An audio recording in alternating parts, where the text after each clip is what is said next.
Hi, I'm Tanner Hatzel. I'm a first degree black belt here at the Cincinnati Martial Arts Club.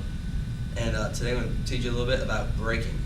Now, these are some dangerous techniques that require possibly years of training to go ahead and accomplish, and to be able to use those kind of techniques in the street where one day you might have to.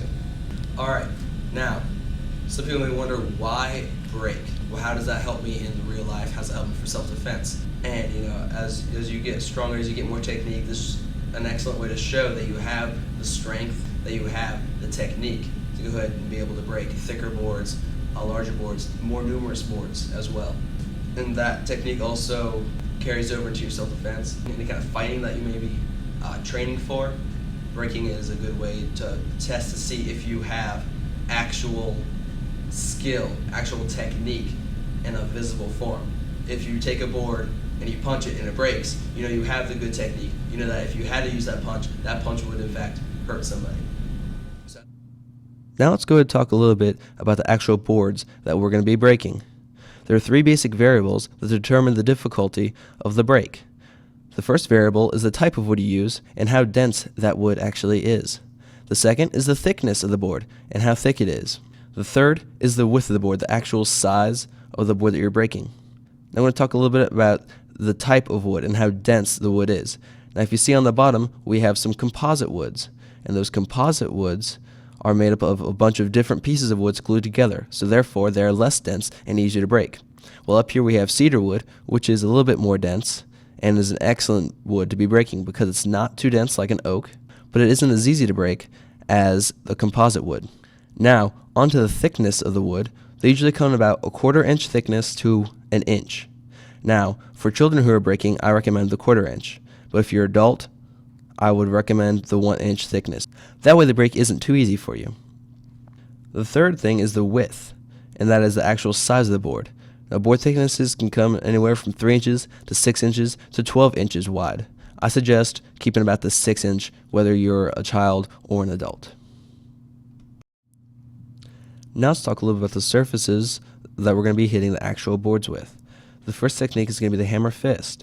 Now, the part that we hit with the hammer fist is the pinky side of the fist. Now you notice that this part of the fist has padding, and when you make a fist, it tightens this padding, therefore making a little bit easier, a little bit softer of an impact for your hand, but also still having enough power to be able to break a board. The next technique is the palm heel. The palm of the heel has the two pads on it. There's the meat of the thumb, and then the meat of the pinky side of the fist. Now, what you want to do with the palm heel strike is you want to go ahead and straighten out your wrist and bring your open hand straight up. That position is the best position to use when hitting with the palm heel strike. For the elbow, we're going to twist the palm so that's facing outward. This exposes the proper surface of the elbow. Now, don't hit with the back side of the elbow because that's where a lot of nerve endings are clustered, and that is also known as the funny bone. Now, for the knife hand, we're going to use the same surface as for the hammer fist, but instead of clenching the fist, it's going to be an open hand.